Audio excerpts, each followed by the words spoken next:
वक्त हर वक्त को बदल देता है, बस वक्त को थोड़ा वक्त दो। तो जो ये वीडियो है HPLT टेट की अगली वीडियो है, अर्थात जो हमारी सीरीज चली है उसका अगला वीडियो ये है, ठीक है ना। इससे पहले हमने 18 तक प्रश्न कर लिए थे, अगर अभी तक आपने उन्हें नहीं देखा है तो आप उन्हें भी देख सकते हो। तो प्रश्न पूछा गया है 19, अबला जीवन हाय तुम्हारी यही कहानी, आंचल में है दूध और आंखों में है पानी। उपयुक्त पंक्तियां किस काव्य की हैं? विकल्प में है कामायनी, साकेत, यशोधरा या आंसू। तो सही विकल्प का चयन करें, क्या आएगा यहाँ पर। तो यहाँ पर जो 19 का सही विकल्प हो जाएगा तो ये हो जाएगा विकल्प सी, यशोधरा की पंक्तियां हो जाएंगी ये। बाकी जो यहाँ पर कामायनी है जयशंकर प्रसाद की कृति हो जाएगी, साकेत मैथिली शरण गुप्त की रचना हो जाएगी, यशोधरा मैथिली शरण गुप्त की रचना हो जाएगी, आंसू जयशंकर प्रसाद की रचना हो जाएगी। चलिए अब अगला प्रश्न देख लेते हैं। हिमालय के आंगन में उसे प्रथम किरणों का दे उपहार, उषा ने हंस अभिवादन किया और पहनाया हीरे का हार। प्रस्तुत पंक्तियों के रचयिता हैं। विकल्प में होंगे रामधारी सिंह दिनकर, माखनलाल चतुर्वेदी, जयशंकर प्रसाद या मैथिली शरण गुप्त। तो 20 का सही विकल्प क्या आएगा। तो 20 का सही विकल्प भी सी ही हो जाएगा, जयशंकर प्रसाद की ये पंक्तियां हो जाएंगी। अगला प्रश्न है 21, आंचलिक रचनाएं किससे संबंधित होती हैं? विकल्प में है देश विशेष से, लोक विशेष से, क्षेत्र विशेष से या जाति विशेष से। तो 21 का सही विकल्प बताना है आपने, क्या होगा यहाँ। तो 21 का सही विकल्प हो जाएगा सी, क्षेत्र विशेष से होती हैं आंचलिक रचनाएं। अगला प्रश्न है यहाँ पर 22 पूछा गया है, निर्गुण भक्ति काव्य का प्रमुख कवि है। विकल्प में है सूरदास, तुलसीदास, कबीरदास, केशवदास। अधिकतर बच्चों को तो शायद पता होगा क्या होता है निर्गुण भक्ति, चलिए फिर भी बता देता हूँ। निर्गुण भक्ति और सगुण भक्ति ये दो प्रकार की भक्तियाँ होती हैं।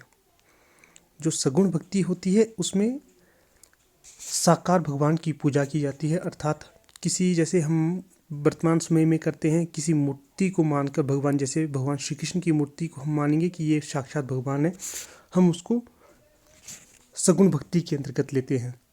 किसी प्रकार का जिसका आकार हो, जिसका जन्म हो, उसे सगुण कहते हैं। और जो निर्गुण होता है उसका तात्पर्य होता है जिसका कोई आकार ना हो, जिसका कोई जन्म ना हो और जिसका ही धरती में जन्म इत्यादि ना हो, उसे हम निर्गुण कहेंगे, ठीक है ना। जो कबीरदास थे ये निर्गुण भक्ति के प्रचारक के तौर पर प्रसिद्ध रहे हैं। तो यहाँ 22 का सही विकल्प भी सी ही हो जाएगा। तो कई बार ये भी प्रश्न आपसे पूछा जा सकता है कि जो कबीरदास थे ये किस भगवान की उपासना करते थे, या जो इनका उपासना मंत्र क्या होता था। तो ये सुना होगा आपने, राम राम राम कहते रहते थे, ठीक है ना। तो इनका जो तात्पर्य होता था राम राम कहने का, तो दशरथ नंदन जो भगवान श्री राम थे उनके लिए इनका ये राम नहीं था, ये एक भगवान को इन्होंने अपनी तौर से राम नाम दिया हुआ था, ठीक है ना। ये कहते थे भक्तों राम नाम का जाप करो, इसका भी ध्यान रखिएगा। ये भी प्रश्न बन सकता है कि वो अयोध्या के भगवान राम को मानते थे या निराकार राम को मानते थे। तो वो निराकार राम को मानते थे। तो चलिए अगला प्रश्न देख लेते हैं 23, श्रद्धा किस कृति की नायिका है? विकल्प में है कामायनी, कुरुक्षेत्र, रामायण या साकेत। तो 23 का सही विकल्प हो जाएगा कामायनी की। जो श्रद्धा किस कृति की नायिका है, तो कामायनी कृति की नायिका हो जाएगी श्रद्धा यहाँ पर। सही विकल्प ए हो जाएगा।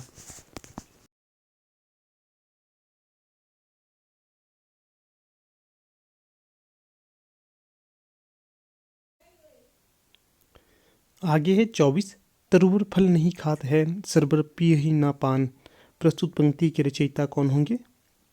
विकल्प में है रहीम, कबीरदास, रसखान या बिहारी। तो 24 का सही विकल्प बताइए क्या आएगा। तो 24 का सही विकल्प हो जाएगा विकल्प ए, रहीमदास की पंक्तियां हो जाएंगी। अगला प्रश्न है 25, तरनी तनुजा तट तमार तरुवल बहु छाय। प्रस्तुत पंक्ति के रचयिता कौन होंगे?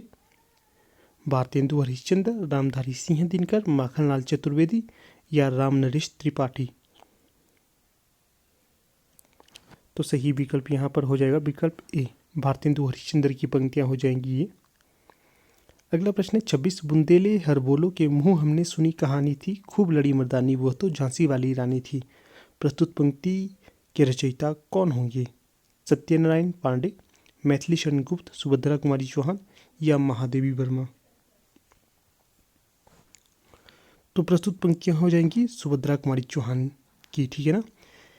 इनकी एक कविता है झांसी की रानी, शायद आपका मुझे पता नहीं, पर जब मैं छोटा था तो छोटे में स्कूल टाइम ये कविता लिखी थी, बहुत अच्छी कविता थी, हर एक बच्चे को ये जुबानी याद हो जाती थी।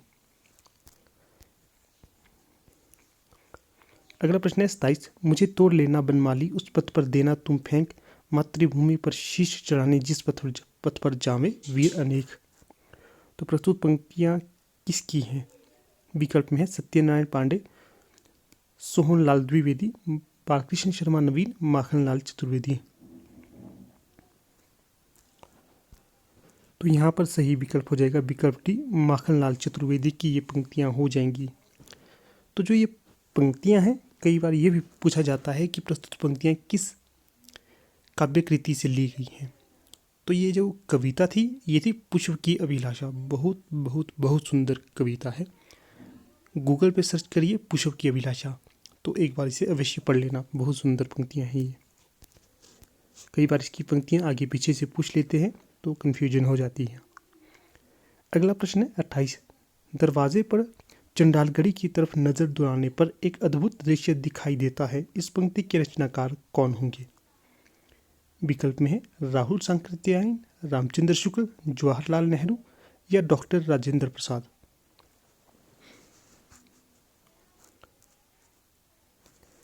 तो सही विकल्प यहाँ पर विकल्प ए हो जाएगा, राहुल सांकृत्यायन। अगला प्रश्न है 29, भूषण की कविता का प्रधान स्वर है? व्यंग्यात्मक, प्रशस्तिपरक, श्रृंगारिक या कारुणिक।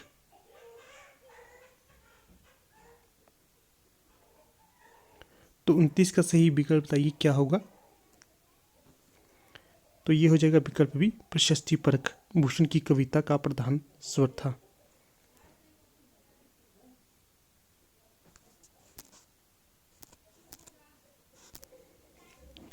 प्रशस्तिपरक से यहाँ पर तात्पर्य निकलता है कि जो भूषण थे इन्होंने शिवाजी और छत्रसाल की जो कविताएं लिखी थी उससे उन्होंने एक प्रकार की उनकी प्रशस्ति ही की थी, ठीक है ना, इसका यहाँ पर जिक्र मिलता है। अगला प्रश्न है 30, अपभ्रंश में कृष्ण काव्य के प्रेरणता हैं? पुष्पदंत, शालिभद्र सूरी, स्वयंभू, हरिभद्र सूरी। तो 30 का सही विकल्प क्या होगा? तो ये हो जाएगा विकल्प ए, पुष्पदंत के द्वारा अपभ्रंश में कृष्ण काव्य की रचना की थी या प्रेरणता की थी? प्रेरणता होता है शुरुआत। 30 का सही विकल्प यहाँ पर ए हो जाएगा। अगला प्रश्न 31, प्रथम सूफी प्रेमाख्यानक काव्य के रचयिता हैं? नूर मोहम्मद, जायसी, मुल्ला दाऊद या कुतुबन।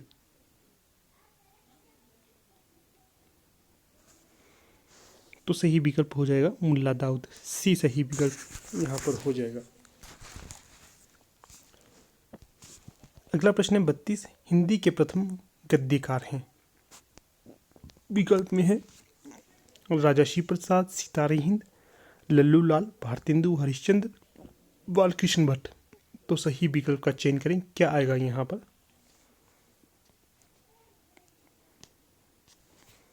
सही विकल्प हो जाएगा विकल्प बी, लल्लू लाल। विकल्पों के अनुसार बी सही विकल्प सही हो जाएगा। तो आपने ये प्रश्न का उत्तर बताना है कि जो राजा शिव प्रसाद सितारे हिंद है, इन्हें सितारे हिंद नाम किसके द्वारा प्रदान किया गया था? अगला प्रश्न है 33, हिंदी के सर्वप्रथम प्रकाशित पत्र का नाम बताइए? सम्मेलन पत्रिका, उदंत मार्तन पत्रिका, सरस्वती पत्रिका, नागरी प्रचारणी पत्रिका। तो यहाँ पर जो 33 का सही विकल्प हो जाएगा विकल्प बी, उदंत मार्तंड। तो जो ये उदंत मार्टिन थी, ये हिंदी की सर्वप्रथम प्रकाशित पत्र के तौर पर मान्यता प्राप्त है।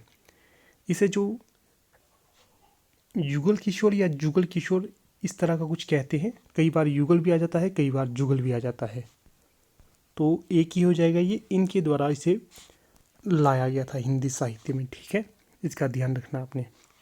तो कई बार आपसे परीक्षा में ये सवाल बनता है कि जो सरस्वती पत्रिका है, इसका संपादन सर्वप्रथम किसके द्वारा किया गया था? तो सर्वप्रथम इसका संपादन किया गया था श्याम सुंदर दास के द्वारा, ठीक है। इसके पश्चात दूसरे नंबर पे इसका संपादन अर्थात 1903 से लेकर 1918 तक इसका संपादन किसके द्वारा किया गया है? तो ये प्रश्न आपके लिए छोड़ देता हूँ मैं, आपको ये बताना है किसके द्वारा इस सन तक इसका प्रकाशन किया गया था। अगला प्रश्न है 34। छायावाद के प्रवर्तक का नाम है? विकल्प में है सुमित्रा नंदन पंत, श्रीधर पाठक, मुकुरधर पांडे या जयशंकर प्रसाद।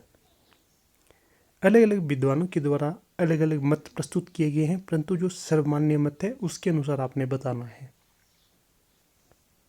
तो जो सर्वमान्य मत रहा है छायावाद के प्रवर्तक के लिए, तो वो रहा है जयशंकर प्रसाद जी के लिए, ठीक ना। जयशंकर प्रसाद को सर्वमान्य तौर पर छायावाद का प्रवर्तक माना जाता है। और जो मुकुटधर पांडे है, इन्हें माना गया है रामचंद्र शुक्ल के द्वारा छायावाद का प्रवर्तक। और जो श्रीधर पाठक है, इन्हें रामचंद्र शुक्ल जी के द्वारा स्वच्छंदतावाद का प्रथम कवि माना गया है, इसका भी ध्यान रखना आपने। और जो सुमित्रानंदन पंत है, इन्हें तो प्रकृति का सुकुमार कवि कहा जाता है और इनका जन्म स्थान है अल्मोड़ा, उत्तराखंड। अगला प्रश्न देख लेते हैं 35। प्रकृतिवाद उपयोगितावाद का दूसरा नाम है, ये कथन किसका है? विकल्प में है रामविलास शर्मा, प्रेमचंद, नंदुलारे वाजपेयी या सुमित्रानंदन पंत। तो यहाँ पर सही विकल्प आ जाएगा विकल्प सी, नंदुलारे वाजपेयी का कथन हो जाएगा ये। क्या जो प्रकृतिवाद है ये उपयोगितावाद का दूसरा नाम होगा? 35 का सही विकल्प सी हो जाएगा यहाँ। अगला प्रश्न है 36। प्रेमचंद के अधूरे उपन्यास का नाम बताइए। विकल्प में है गबन, रंगभूमि, मंगलसूत्र या सेवा सदन। शायद आपको पता ना हो, परंतु ये बता दूं कि जो प्रेमचंद जी थे, इनके द्वारा एक अधूरा उपन्यास भी लिखा गया था, तो उस उपन्यास का नाम हो जाएगा मंगलसूत्र। सी सही विकल्प हो जाएगा। बाकी गबन, रंगभूमि और सेवा सदन और मंगलसूत्र ये भी इनकी ही रचनाएं हैं। और जो गोदान है, ये तो इनका एक श्रेष्ठ उपन्यास माना जाता है। अगला प्रश्न है 37। रामधारी सिंह दिनकर को भारतीय ज्ञानपीठ पुरस्कार प्राप्त हुआ था। विकल्प में है रश्मिरथी पर, परशुराम की प्रतीक्षा पर, कुरुक्षेत्र पर या उर्वशी पर। जो 37 का यहाँ पर सही विकल्प हो जाएगा, तो वो हो जाएगा विकल्प डी, उर्वशी पर रामधारी सिंह दिनकर को भारतीय ज्ञानपीठ पुरस्कार प्रदान किया गया था। तो ज़्यादा तो नहीं, यहाँ से आपको 2 रचनाओं को मैं अवश्य पढ़ने के लिए बोलूँगा। अगर कभी आपको समय मिलता है तो जो रश्मिरथी है, इसको भी यूट्यूब पे एक बार अवश्य सर्च कीजिएगा। और दूसरा है परशुराम की प्रतीक्षा, इसे भी अवश्य सर्च कीजिएगा। बहुत सुंदर ये रचनाएं हैं, आपको इनको पढ़ने से बहुत अच्छी अच्छी जानकारी मिल जाएगी और उत्साह भी आपका बढ़ जाएगा।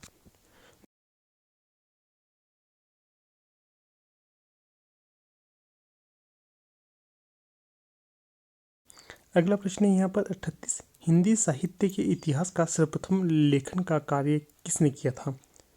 विकल्प में है जॉर्ज ग्रियर्सन, शिवसिंह सेंगर, रामचंद्र शुक्ल या गारसा दत्तासी। तो 38 का यहाँ पर सही विकल्प क्या आएगा? तो 38 का सही विकल्प आ जाएगा विकल्प डी। तो जो गारसा दत्तासी है, इनके द्वारा हिंदी साहित्य के इतिहास के सर्वप्रथम लेखक के तौर पर अपनी एंट्री दर्ज करवा दी गई है। इनके इतिहास ग्रंथ का नाम बताना है आपने, ठीक है। तो ये दूसरा या तीसरा प्रश्न आपके लिए हो गया है। अगला प्रश्न है 39। पद्मावत किसकी रचना है? विकल्प में है नावादास, तुलसीदास, केशवदास या जायसी। विकल्प यहाँ पर जो सही हो जाएगा विकल्प डी, जायसी। यहाँ पर आपको एक इस प्रकार का प्रश्न भी बन सकता है कि जो केशवदास है इसे आचार्य रामचंद्र शुक्ल ने किस काल के अंतर्गत माना है? भक्ति काल के अंतर्गत माना है या रीति काल के अंतर्गत माना है? तो ये जो आचार्य रामचंद्र शुक्ल है इन्होंने केशवदास को माना है भक्ति काल के अंतर्गत, ठीक है ना, इसका भी ध्यान रखना है। बाकी जो नावादास है, तुलसीदास है, जायसी है, ये भी भक्ति काल के अंतर्गत आते हैं। अगर अन्य विद्वानों के अनुसार चले तो ये रीति काल के अंतर्गत आते हैं केशवदास, पर रामचंद्र शुक्ल ने भक्ति काल के अंतर्गत माना है। अगला प्रश्न है 40, बेताल पच्चीसी के रचनाकार कौन होंगे? लल्लू जी लाल, सदल मिश्र, नावादास, सुरती मिश्र। तो 40 का सही विकल्प यहाँ पर हो जाएगा विकल्प डी, सुरती मिश्र की रचना हो जाएगी बेताल पच्चीसी। अगला प्रश्न है यहाँ पर 41, सुहाग के नूपुर के रचयिता हैं निराला, मोहन राकेश, अमृतलाल नागर या प्रेमचंद। तो यहाँ पर जो 41 का सही विकल्प हो जाएगा विकल्प सी, अमृतलाल नागर सुहाग के नूपुर के रचयिता हो जाएंगे। आपको बता दूं, अगर अभी तक आप हमारे टेलीग्राम ग्रुप के साथ नहीं जुड़े हैं तो आप हमारे टेलीग्राम ग्रुप के साथ भी जुड़ सकते हैं, लिंक आपको डिस्क्रिप्शन बॉक्स में मिल जाएगा। चलिए अब अगला प्रश्न देख लेते हैं। 42, संस्कृति के 4 अध्याय किसकी रचना है? विकल्प में है रामधारी सिंह दिनकर, भगवती चरण वर्मा, माखनलाल चतुर्वेदी या सुभद्रा कुमारी चौहान। तो यहाँ पर सही विकल्प हो जाएगा विकल्प ए, रामधारी सिंह दिनकर की ये रचना हो जाएगी। अगला प्रश्न है 43, अशोक के फूल जो कि एक निबंध संग्रह है के रचनाकार कौन होंगे? कुबेरनाथ राय, गुलाब राय या रामचंद्र शुक्ल या हजारी प्रसाद द्विवेदी। कई बार आपको कहीं पर